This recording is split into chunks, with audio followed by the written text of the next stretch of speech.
I'd been asked to speak a couple days after the election to our 3M group at Trinity Presbyterian Church, and I'm not a member of this group. It's called More Mature Members. I'm old enough, but not mature enough, they think. But I'd been asked to speak about the elections and asked to speak on a topic, where do we go from here? Well, as I introduced my topic, I said, well, I've been kind of thinking maybe Australia, and yet I'm not sure how much better things are there. And that's one of the reasons why it is so important that we take a strong stand on what's going on here today. There was a time when the people of Eastern Europe and others, if they lost their freedom, they could always go to the last bastion of freedom, America. If America falls, there really isn't any place else to go. So as we look this over, I'm going to remind you once again of the words of Walter Mondale when he gave his concession speech to Ronald Reagan in 1980. And he told his followers not to be discouraged and not to quit, because he said, in every defeat are the seeds of victory, and in every victory are the seeds of defeat. And what I'd like to do for this hour is to look at some possible seeds of defeat, but also some possible seeds of victory as we try to put the pieces together and try to restore America to its foundations. First thing, I think what we need to do is recognize that we have lost a lot. Yes, the pendulum does swing, but doesn't usually come back exactly to the place where it started. And there are a lot of things that have been lost in this election. First of all, we look to the policies toward Islam. No longer is the United States going to be the leader of the free world. I think we are going to be moving to a status as a non-aligned nation, or maybe even a third world nation, both economically and politically and militarily and in many other ways. The bow to King Abdullah of Saudi Arabia, to us, well, what's a little gesture like that? To those in the Middle East, symbolism like that means everything. It means what Islam means, submission. Speaking to the Turkish parliament, Obama declared that we are not and never will be at war with Islam. However, Islam is at war with us. Also speaking in Turkey, he declared that we Americans do not consider ourselves a Christian nation or a Muslim nation, but rather a nation who are bound by a set of values. And he said that he thought maybe Turkey shares similar values, even though Turkey is 98% Muslim. Now, this isn't the first time that President Obama has spoken about America as not being a Christian nation. Back in June of 2007, he told CBS, whatever we once were, we are no longer a Christian nation, at least not just, meaning not just a Christian nation. We are also a Jewish nation, a Muslim nation, a Buddhist nation, and a Hindu nation, and a nation of unbelievers. Now notice the slight shift here between 2007 and 2009. 2007, we are no longer just a Christian nation. We have other elements here as well. 2009, he says we are not a Christian nation. Doesn't even say we are no longer a Christian nation. We are not a Christian nation. He also told the Turkish parliament that we will convey our deep appreciation for the Islamic faith, which has done so much over the centuries to shape the world, including my own country. Now, I agree with that. I'm assuming by my own country he meant Kenya, but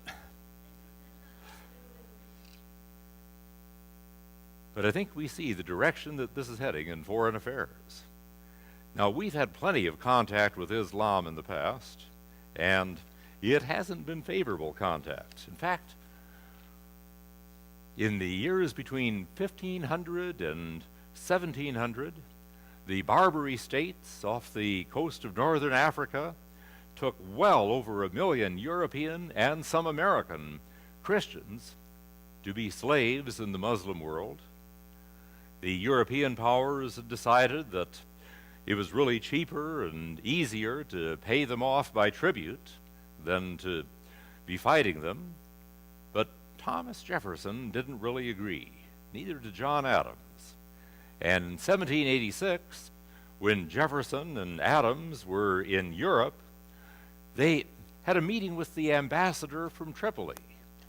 And they asked him by what right Tripoli could claim tribute from nations which had done his country no injury. And as Jefferson and Adams reported back to the United States what the ambassador's response was, we read what they say. He said, "It is written in their Koran that all nations which had not acknowledged the prophet were sinners, whom it was the right and duty of the faithful, that is the Muslims, to plunder and enslave, and that every Muslim who was slain in this warfare was sure to go to paradise." Well, when Jefferson became president in 1801, he decided that we were no longer going to pay tribute to the Barbary states. Immediately, Tripoli and Algiers and Tunis declared war on the United States. The result, as you may recall, was that the American Navy blockaded the coast of North Africa. American Marines stormed the shores of Tripoli, and they hadn't even been to the halls of Montezuma yet at that time. I'm waiting for Lynn back here to give an applaud. Lynn, my cousin, my wife's cousin, I should say, from Buell near Twin Falls, is here, and he is a former Marine. And I guess there really are no things as ex-Marines, are there? He's still a Marine. And, of course, the result is that tribute was stopped. Now, I think we're seeing a dramatic change in that direction, and the change concerns me a great deal. We look to the abortion issue and see some of the things going on in that area. That President Obama had announced that his first act as president would be to sign into law the Freedom of Choice Act. Now, the Freedom of Choice Act is an act that would give mothers some choice about whether to abort their babies. It wouldn't give any choice at all to the baby on the matter. But the practical effect of this act, if passed, is that all state restrictions and federal restrictions on abortion would be eliminated, and unlimited abortion on demand would be the law of the land, not only federally, but in all 50 states. The gains that we have made in the abortion issue over the past 20 years or so have not been as good as we would like. There have been some gains in parental notification laws, partial birth abortion laws, abortion funding, a few issues like this. We've been blocked by the Supreme Court from more meaningful abortion reform, but at least we've had this. But FOCA, if passed, would render all of these void. Now, obviously, when he said that's the first thing he would do as president, he didn't really mean what he was saying when he said that, because it first has to go through Congress, and you don't do that overnight. I think there's a good chance it may pass, but I wouldn't say that's a foregone conclusion. But it tells us, again, something of the direction of this administration. We can look, for example, to just within a few weeks, his policies and his actions concerning abortion. The 9th of March, President Obama signed an executive order which forces further funding of embryonic stem cell research. On March 10th, he appointed an abortion advisor, Melanie Verveer, to the Women's Issues Panel. Also on March 10th, he reversed a Bush executive order that prohibited stem cell research without taking human life, or that is, he prohibited research on stem cell research. And I'm getting tongue-tied on that, you know what I mean. But That was the Bush order, and on the 10th, President Obama reversed that order, and now that type of stem cell research is permitted. On the 11th of March, he gave an executive order which established a new agency in the federal government called the White House Council on Women and Girls, and you can guess what direction he plans to take with that. Also on the 11th of March, he pushed unlimited abortion rights at the United Nations, and at the same time, before the United Nations, denied that abortion has any negative or adverse effects. On the 17th, he appointed a pro-abortion judge, David Hamilton, to the Ninth Circuit U.S. Court of Appeals, as though that court wasn't liberal enough already. On the 26th, provided $50 million for the United Nations Population Agency, a pro-abortion group. Coming into April 7th, this was the culmination of several appointments that he had made. He appointed 3 ambassadors to the Vatican. The Vatican rejected all 3 of them because they were pro-abortion.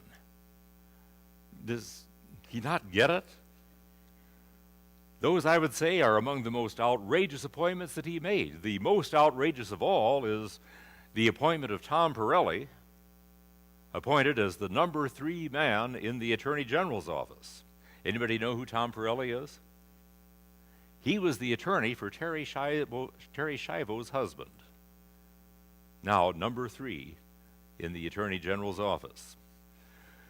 We can look to the issue of gay rights, where he has openly announced that his intent is going to be to provide full equality in all respects, although wavering just a little bit on same-sex marriage. And we see him already moving to eliminate the ban on gays in the military. In the area of the budget, well, in the area of budget, we don't even know yet how many $1 trillion the budget is going to be, or how many $1 trillion the deficit is going to be, or how many thousands of dollars of debt each baby that is born is going to come into the world having inherited.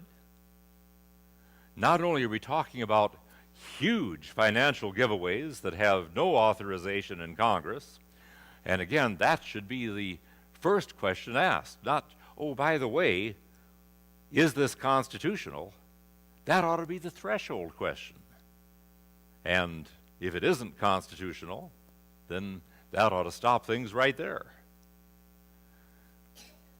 But not only that, not only are we hearing about trillions of dollars of expenditures, many of these in programs that will advance a liberal agenda, others in bailouts to private industry. Interestingly, why do we have to bail out the General Motors and Chrysler and the other motorists in Detroit? Well, one reason, they argue at least, and there may be some truth in this, is that it is difficult for them to compete with the foreign car manufacturers because they have plants in the United States. In Alabama, for example, in the last several years, we've gotten a Hyundai plant, a Mercedes plant, and several others. And just across the border into Georgia, just a couple miles from the border, they have a Kia plant now. When the Mercedes plant came into Alabama, they had the funniest commercials advertising it. It was 2 Alabama hillbillies, husband and wife, driving down the road together in their pickup truck, and one of them was saying to the other, "Did you know that now that we have a Mercedes plant in Alabama, that you can get a new Mercedes for only $30,000? $30,000 for a Mercedes? Wow, we got to do that." Then the next thing you see is them driving down this same rocky road in this Mercedes with a gun rack on the back of it.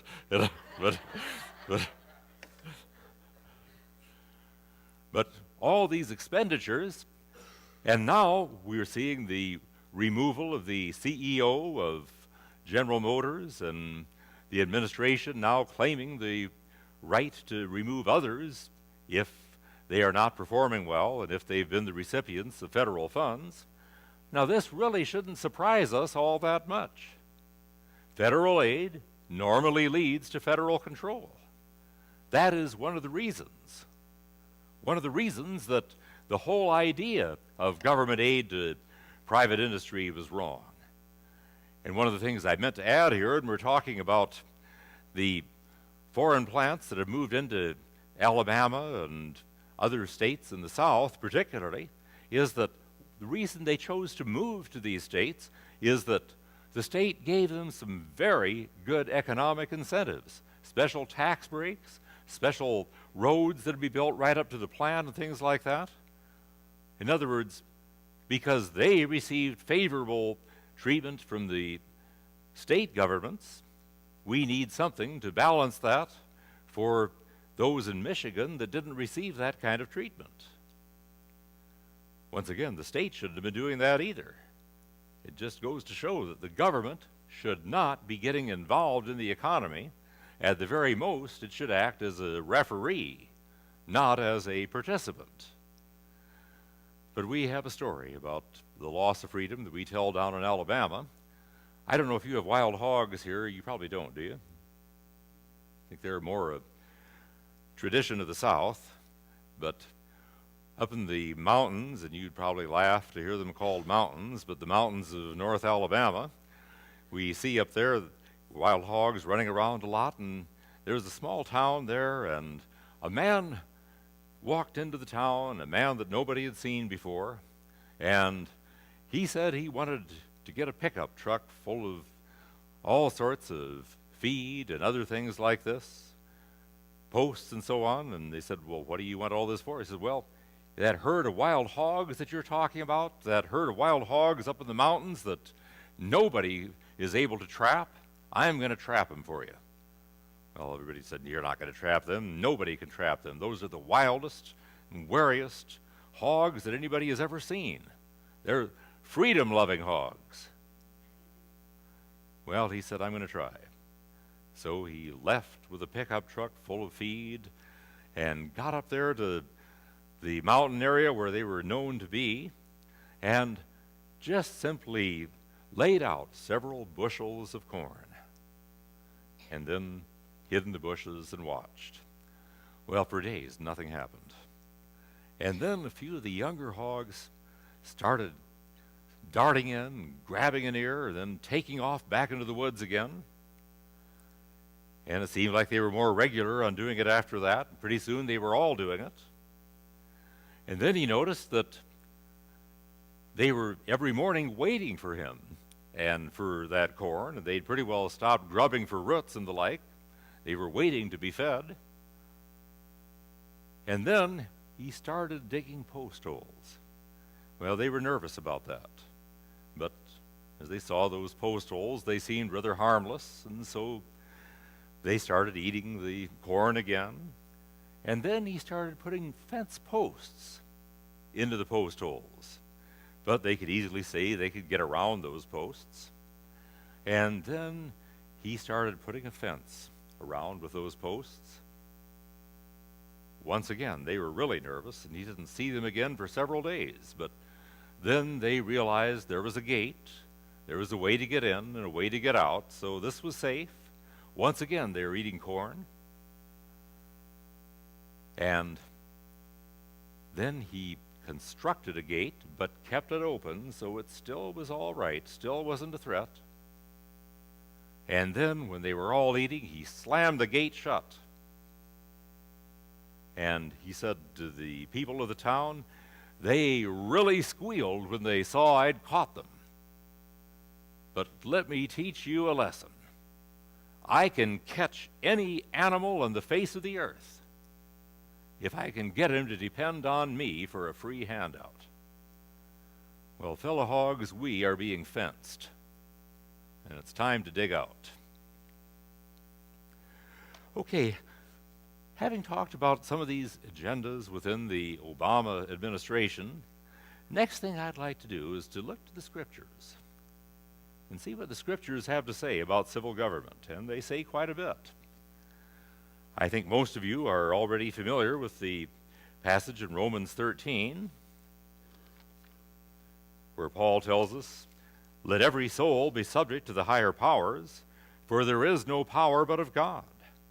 The powers that be are ordained of God, Whosoever therefore resisteth the power resisteth the ordinance of God, and they that resist shall receive to themselves damnation. Does that say there is no power but of God? The powers that be are ordained of God, except for Barack Obama? No. In fact, at the time Paul is writing these words, he is probably in jail in Corinth. And at the time he's writing, he is probably under the Roman Emperor Nero, one of the most radically anti-Christian emperors Rome ever had, a man who was steeped in Greek culture, a man who had his wife and several of his children murdered and then took on a lover and kicked her to death while she was pregnant with his child.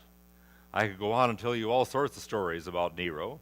He was extremely fat, but he loved the Olympic Games because that was part of Greek culture. And interestingly enough, he participated in the Greek Games, and surprise, he always won. Well, finally, the army revolted against him, and facing death, he committed suicide. As he died, he said, "What an artist dies in me." Artist indeed. But this is the man who was the emperor at the time Paul is writing these words. Well, we know that text.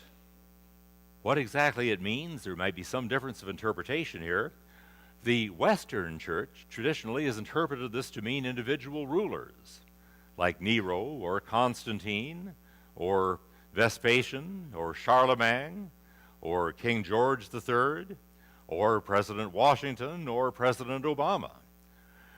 The Eastern church has generally interpreted Romans 13 to refer not to particular rulers, but to the government itself. It refers to the government of Rome, not to a particular emperor of Rome. And I'm not prepared to say for sure which is correct and which is not there, but just ask you to bear in mind there is that possible additional interpretation. Just about everybody I hear, I assume, is familiar with that text of Romans 13. But let me give you another text that you may not be as familiar with. Ask you to turn back to the Old Testament with me. Turn back to the book of Hosea. Hosea comes right after Daniel. And take a look at Hosea chapter 8, verses 3 and 4. Hosea 8, 3 and 4. And Hosea is writing in the 500s BC, writing at the time of the Babylonian captivity. And he's speaking, though, about the remnants of the northern kingdom. And Hosea says in verse 3, Israel hast cast off the thing that is good. The enemy shall pursue him. Now listen to this. They have set up kings, but not by me. They have made princes, and I knew it not. Of their silver and their gold have they made them idols, that they may be cut off. Based on Romans 13, we might think this means that every ruler, no matter how anti-Christian or totalitarian or demonic, is ordained of God. But here we read, they have set up kings, but not by me. What does he mean by that? Frankly, I'm not sure. One interpretation that has been given is that, speaking to the northern kingdom here, Hosea is saying that your kings have not been ordained by the priests, as the kings of the south, that is Judea, are ordained by the priests. That may be the meaning, but it may be that there are some limits in what Paul is saying about whether or not a president is ordained of God. Now, having talked about higher authority, we also know of another passage, 1 Peter chapter 3, verses 13 to 17.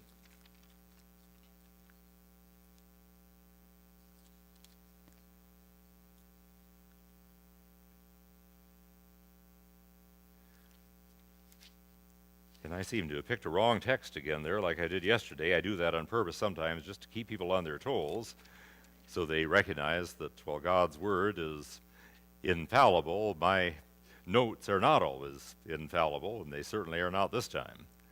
But the text that I'm looking for, one of you may recall specifically where it is in Peter, where he says that we are to submit to every ordinance of man for the Lord's sake, and goes on to say that we are to pray for rulers, and goes on to say, fear God and honor the king. Anybody recall offhand where that text is? 2:13, okay. Thank you, appreciate that. Submit yourselves to every ordinance of man for the Lord's sake, whether it be to the king as supreme, or unto governors, as unto them that are sent by him for the punishment of evildoers, and for the praise of them that do well.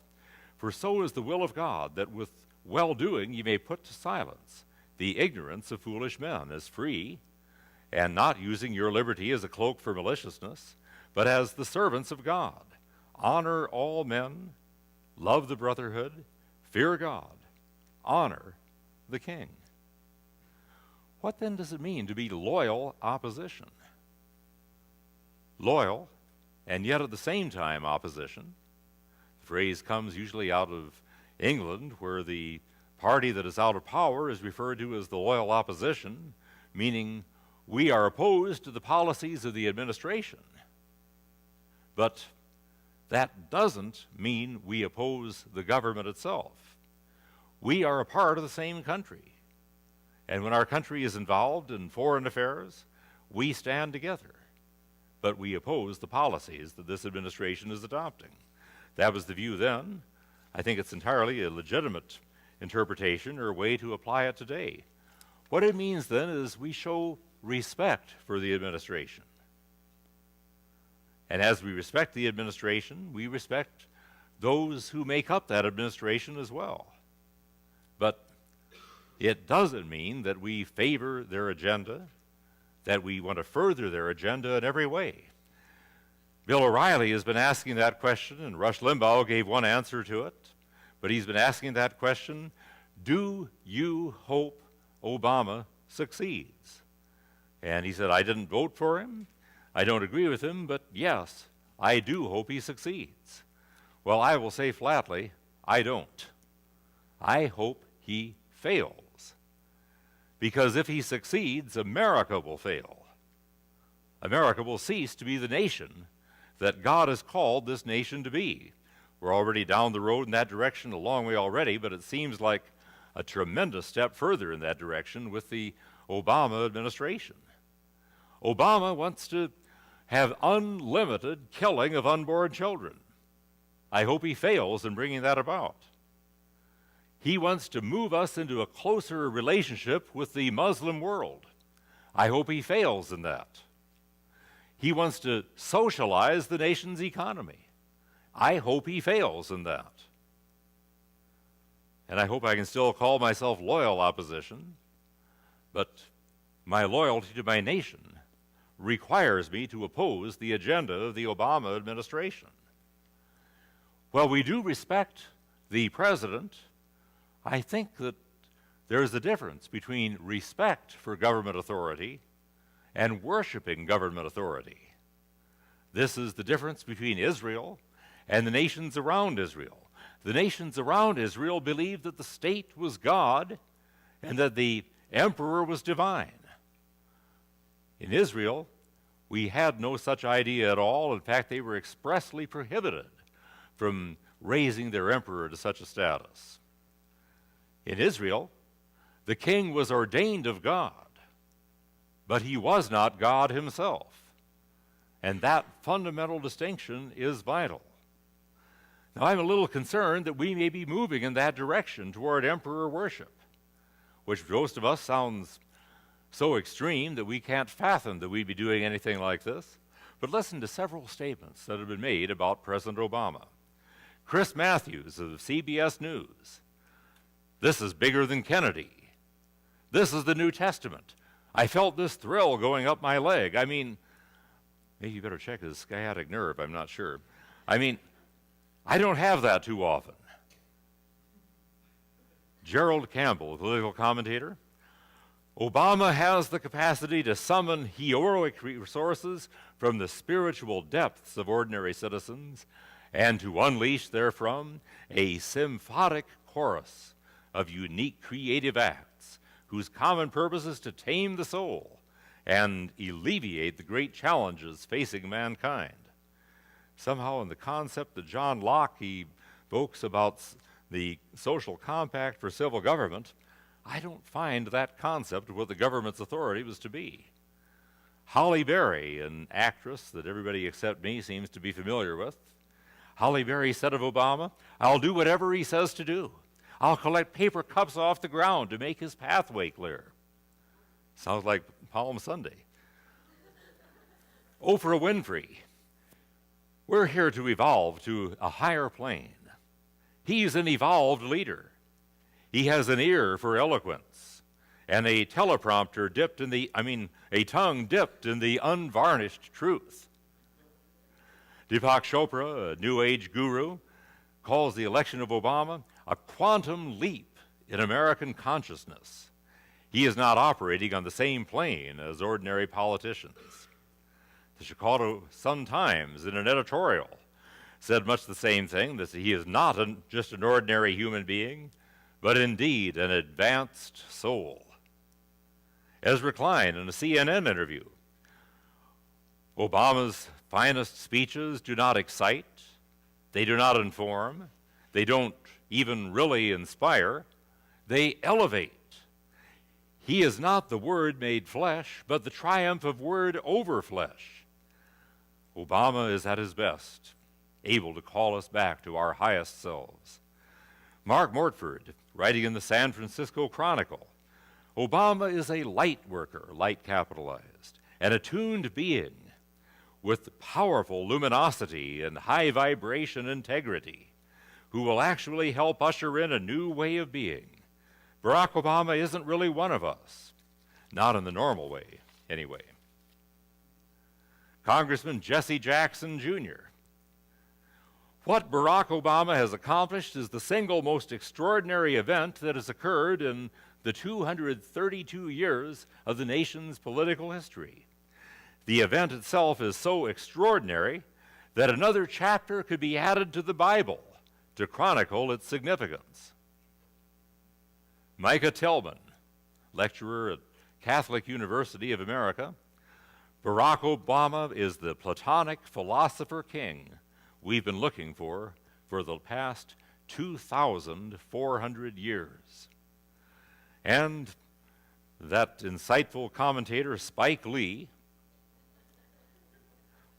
speaks of the coming election of Obama back in June of 2008, and he said, "When this happens, it will change everything. You will have to measure time by before Obama and after Obama. It's an exciting time to be alive now. Everything is going to be affected by this seismic change in the universe." Does this sound like emperor worship? I think it sounds a little scary, and in all honesty, I think I would be almost as scared if I heard similar terms being used about Ronald Reagan or others whom I respect. Okay, so we respect those in authority, but we also see the dangers of coming to worship those in authority, and that respect certainly does not include blind agreement or obedience to all that he seeks to do. Let me suggest something else, and that's that one of the things I think we need to do as a people is to humble ourselves and repent. Plain fact of the matter is, when the Christian right had a great deal of influence in the American government, we didn't always handle it very well. We've seen instances of conservative politicians, and I know you've had a similar problem here in Idaho with your senator, but also with Christians in government who have become arrogant, who have become corrupt. We've seen things bungled. We probably have many failures in the ways we've tried to lead. I think we need to acknowledge that and use this as a time to build from the bottom up. We need to recognize something else, and that's that here is one of the seeds of victory, I think. Conservatives often do a lot better when they're not in power. It's more fun, but politics isn't supposed to be fun. But it's easier to put the liberals on the defensive and to advance and to attack. There are advantages to not being in power. You don't have to be responsible for what's being done, for one thing. So recognize there are advantages there. As I mentioned last night, we need to use this as a time to build from the beginning, to study the scriptures, study the issues, study the Constitution. I think we need to develop a core of constitutionalist citizens who understand what the Constitution says, what it prohibits the government from doing, and to refuse to vote for people who violate those limits. Use this as a time to build a foundation, as a time to study, as a time to grow. You know, one thing else we need to do, and that is to carefully check our facts. Another thing we need to do is have our notes organized so we don't have to shuffle paper when we're up here. A couple of weeks ago, I got an email that just simply made me furious. And it was about a proposal of President Obama that he was going to try to save money by cutting $540 million off veterans' benefits, forcing veterans to pay for many things that previously the VA benefits have covered, and this even includes treatment for some combat-related injuries. Well, I thought that was outrageous, but his statement about it I thought was even more outrageous. Listen to what was said. Look, it's an all-volunteer force.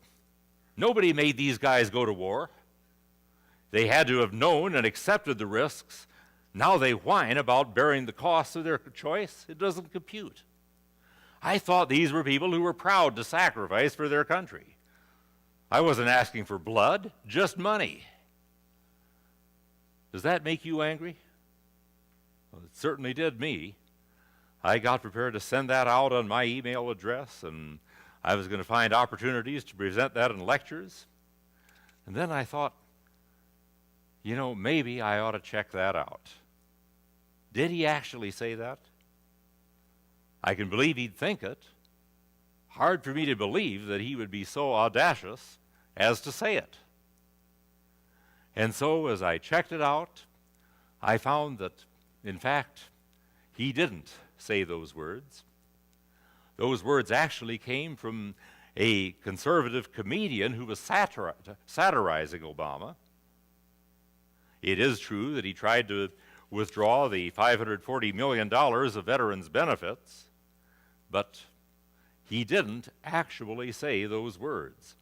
A Newsday editorial speaking about those words and why so many found them believable, Newsday simply said, concerning his proposal to take $540 million of veterans' benefits away, Newsday said, this load-shedding device would have saved the government about $540 million, but whoever proposed it to Obama was politically tone-deaf.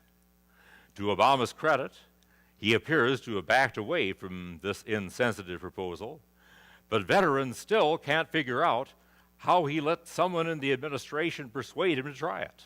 Frankly, neither can we. Now, I checked this out on Snopes.com, and by the way, Snopes.com has been said to be a pro-abortion and generally liberal site that tries to be accurate, but it does have something of a liberal bias. At least you hear that, you read that on the web of claims that Snopes.com is liberal, but I decided I would check that claim out, so I went to Snopes and asked, and they said that claim is false. But Snopes went on to say, though, about it, satire, speaking about what this comedian had said, that hits too close to its mark is often mistaken for real news. In this case, it appears that the Obama administration took such a large misstep that it left some people wondering whether the president might really have been callous enough to offer the response attributed to him above. Satire isn't funny unless it has an element of truth to it. And the reason why many were taken in by this, as I was for the first few minutes, is that it seems very typical of other things that he has said. Well, what I'm saying is be informed, but check your facts. Make sure you know what you're talking about. Now, there's several areas where I think it's very important that we really hit the administration on and that we stand firm in some of these areas. One of these, of course, is the right to life issue. Now, right to life is an issue on which there really isn't much compromise. Lawrence Tribe, in a book that he wrote, Lawrence Tribe is a constitutional attorney from Harvard, and his work, American Constitutional Law, is considered to be kind of the blue book of constitutional law today. It's considered to be one of the most authoritative, probably the most authoritative books of modern publications on the Constitution. But Tribe wrote a book on abortion that he called The Clash of Absolutes, because he said, there is no middle ground here. If that unborn child is a living human being, then abortion is wrong in all circumstances, or at least almost all circumstances. If that unborn child is not a living human being, then how can abortion be wrong at all? So there is no middle ground on this position. Well, I think we need to stress the right to life issue because it is so central, but we also need to stress it because it is an attractive argument. Being pro-life is certainly an attractive position to take. After all, the killing of unborn babies, it seems like even the defenders of Roe versus Wade refer to this as a necessary evil. Even the Obama administration has said that, well, abortion should be a constitutional right. We want to take measures to reduce the number of abortions. Well, why reduce the number of abortions if the unborn child is not human? In Obama's words from the satirist, it doesn't compute. Now, one of the things I emphasize here, and I really like what Bill here in his book, The Formation Generation, is saying. I think he's got something very important that he's doing here, and I encourage you to look at his material and purchase it. But one of the things that I think is very important here is understanding the personhood of the unborn child. Now, Roe versus Wade itself barely even touches on that issue, except to say, we will not say when life begins. And we don't have to for purposes of this opinion. The issue is not when life begins. The issue is when personhood begins. I've heard those say that, well, you can't really say that that unborn child in the womb is not alive, but I don't think it's human, some will say. Establishing the personhood of the unborn child, I think, is therefore crucial, and it is also an argument on which all of the evidence is in our favor. As was mentioned in the movie last night, Come What May, the American Medical Association issued a study in 1859 in which they concluded that we now know beyond a doubt that human life begins at conception. Now, that was harder to determine before that. In fact, you'll hear an argument sometimes that common law did not make abortion a crime until the time of quickening. Quickening meaning when the mother can feel the child move within her. Until that time, abortion wasn't a crime. And so obviously they saw nothing wrong with abortion. Well, that isn't the case at all when you look to the history of the common law. Never did they say that abortion was a right. Never did they say that abortion was moral. What they said is that abortion cannot be considered a crime until it is after quickening because it can't be proven to be a crime before that. Let me explain what I mean. You can't kill somebody who isn't alive. In fact, we've had cases of people who have shot. One case, for example, comes to mind of a man who came in and shot another man while the man was in his bed.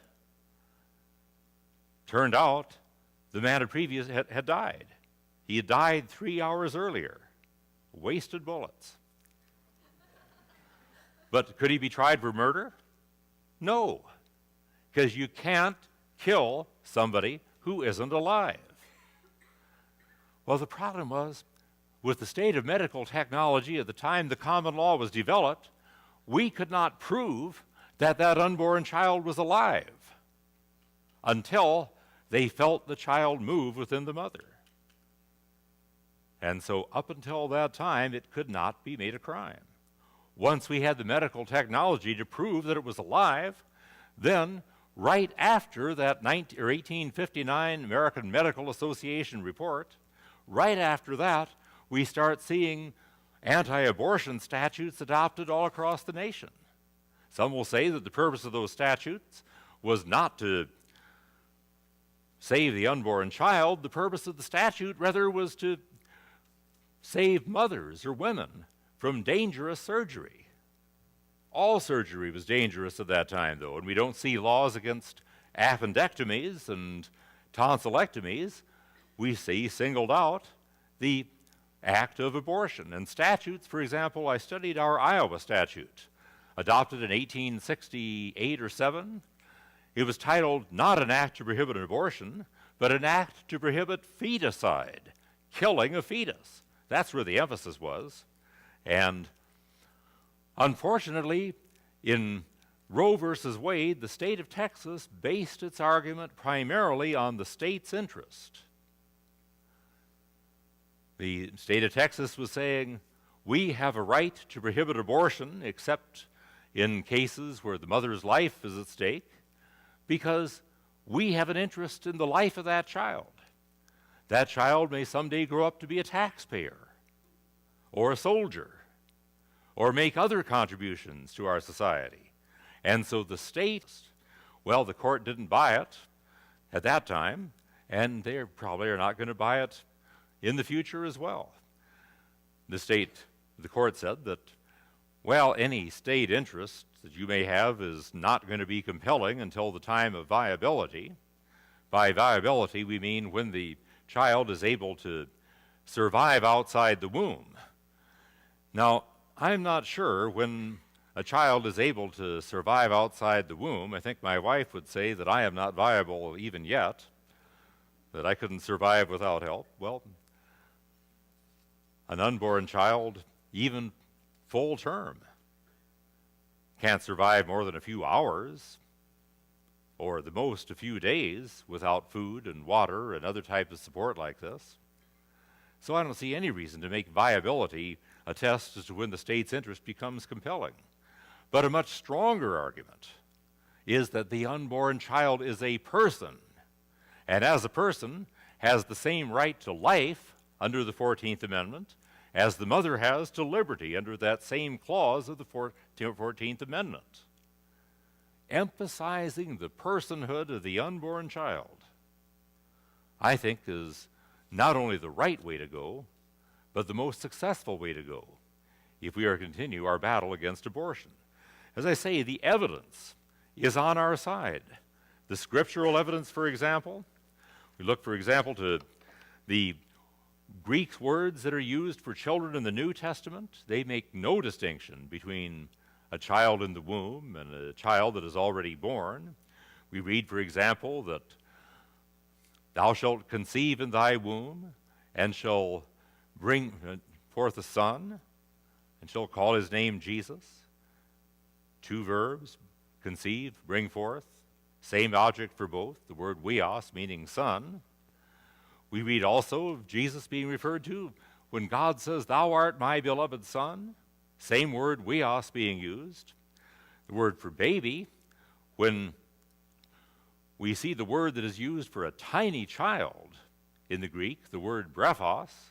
We see that being used over and over again, where we read that Elizabeth, who has John the Baptist in her womb, when she comes in the presence of Mary, who is carrying Jesus in her womb, she says, the babe, not the glob of tissue, but the babe leaped within my womb when she came in the presence of Mary with Jesus.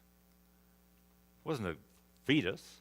She uses the same term that she would use for a baby that is already born. Same chapter of Luke, we read where the angel tells the shepherds, thou shalt find the brephos, that is, find the babe, wrapped in swaddling clothes and lying in a manger. And there it clearly refers to a baby who is already born. Paul says to Timothy, from a child thou hast known the Holy Scriptures that are able to make thee wise unto salvation. Uses that same term, brephos. I could go back into the Old Testament, use the examples of the Hebrew words, golal and b'nai and others. I'm not going to take time because our time is running out here. But the point is, the scriptural evidence is solidly in our favor. Possibly the strongest passage of all would be Psalm 51, where David says, behold, I was shapen in iniquity, and in sin did my mother conceive me. He is saying that he had a sinful nature from conception. He's not saying the act by which he was conceived was sinful, but he was conceived with a sinful nature. And that takes humanity and personhood, because you really can't conceive of a sinful nature outside of personhood. That takes it not only before birth, but all the way back to conception. You look to the medical evidence. Medical evidence demonstrates that from the very point of conception, that child has a DNA, a genetic makeup that is different from anyone else in the face of the earth, with the exception of an identical twin. By 2 weeks after conception, that child has its own blood supply. By 4 weeks after conception, the child's heart is beating, and within a few days after that, it can actually be detected on an electrocardiogram. By 8 weeks, all organs are in place. By the 12th week after conception, the first trimester, that unborn child is capable, if an object is inserted into the womb, he's capable of grasping that object in his hand. He can swallow. He can move to avoid light or to avoid pressure if you probe with a device. From that point on, it is simply growth. The evidence is solidly in our favor, and I am convinced that stressing the personhood of the unborn child is the place to go. I think I first became convinced of that way back in 1971. At that time, I was listening to a radio program, and this talk show host had a man on who was arguing for a liberalized abortion law in Alabama. This is before Roe versus Wade.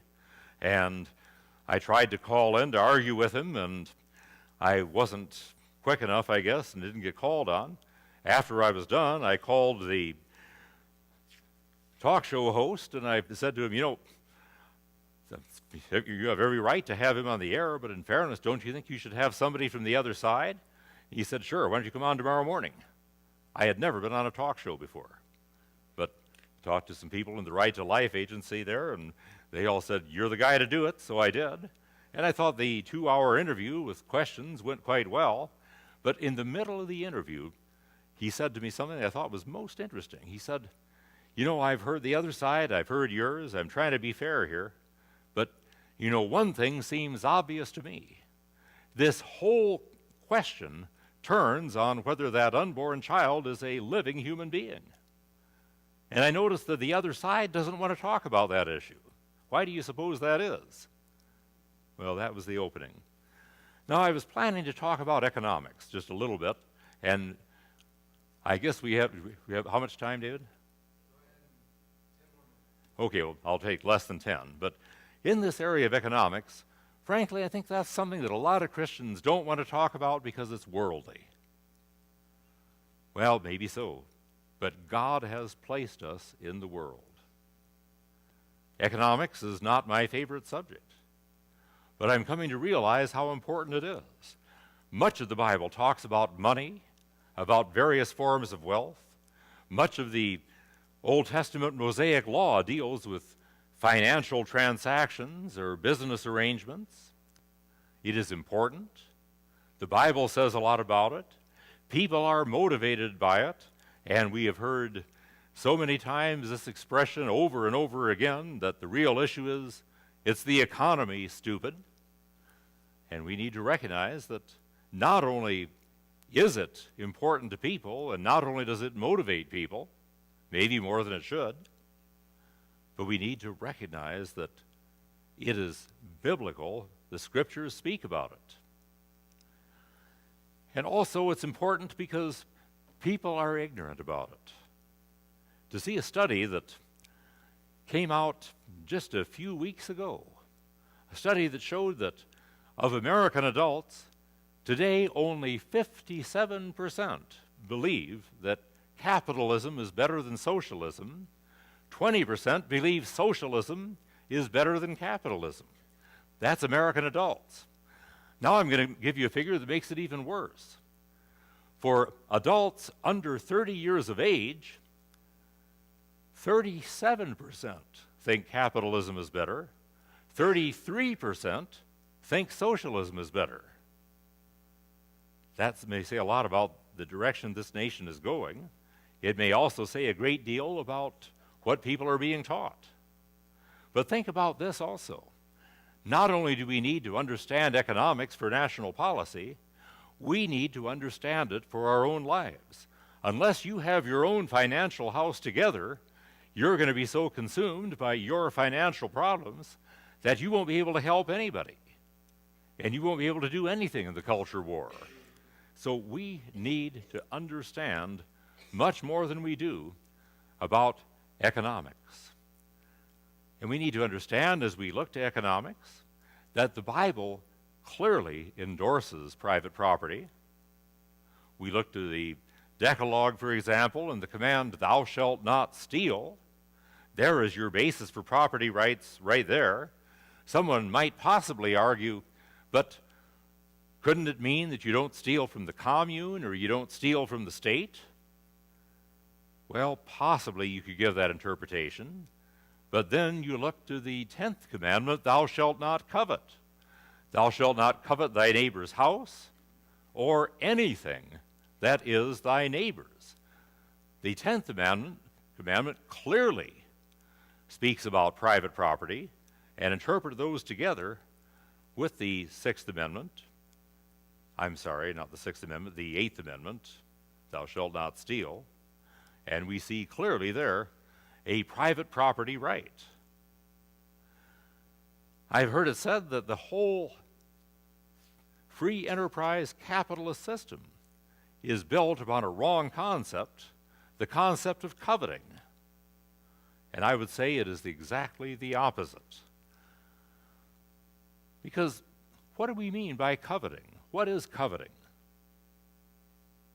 Well, if you read through the Catechism of the Catholic Church, and you can see Luther's small catechism saying essentially the same thing and similar things in the Heidelberg Catechism and others, we find that coveting is defined not just as wanting something, the fact that you want a nice car and you're willing to save up your money and work hard and then you can go out and get it. That's not coveting.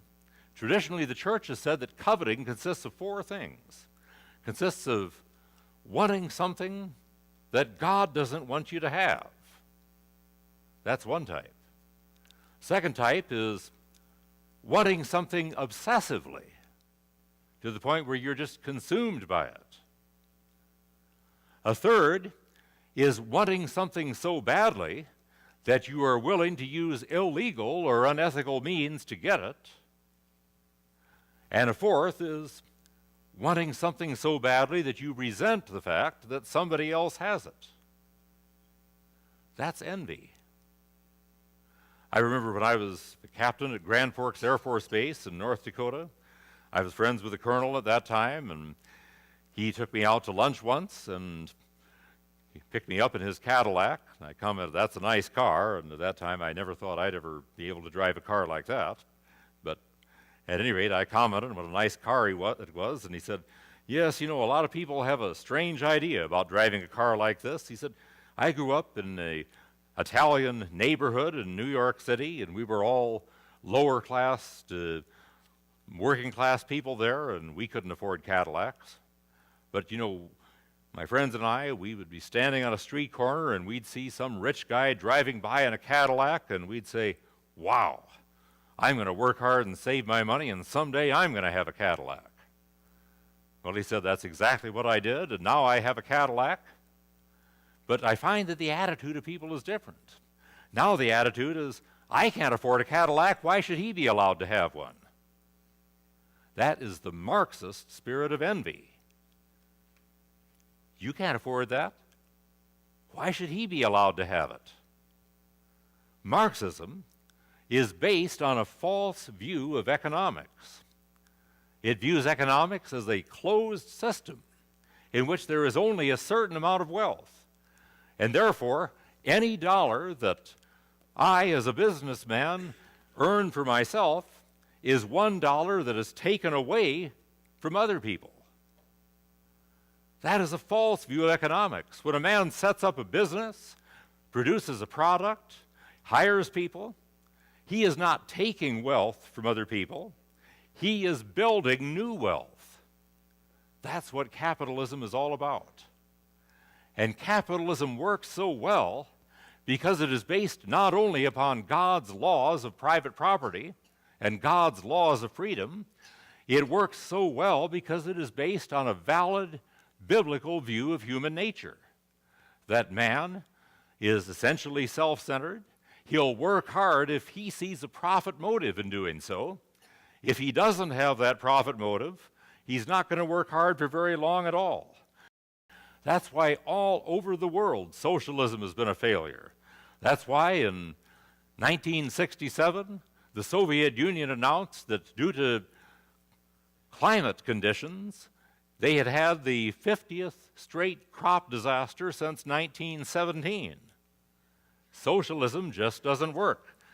The commissar comes out to the commune and gives a fiery speech to the workers about how you need to work to build the socialist workers' paradise, and that might fire them up for maybe an hour or so in the afternoon, but after that it wears off. The profit motive is what is needed to succeed. And I love the statement of Samuel Gompers. Some of you remember that name. He was the labor leader in the late 1800s, founder of the CIO, Congress of Industrial Organizations. And Samuel Gompers was a staunch opponent of communism and socialism, and he made a statement once that is worth remembering for a labor leader. He said, "The greatest sin that a corporation can commit against its workers is to fail to make a profit." You do so, and your workers don't have a profit either. Well, what I'm saying in all of this, and my time is running out, is that we do need to stand firm as we confront the Obama agenda. We do so in stressing issues, not so much personalities. We support our country, but while we are loyal to our country, we are also opposition. And we need to stand firm against policies that will destroy this nation, and our duty to our country requires no less. So as you go out and serve in the loyal opposition, I wish you well. Thank you.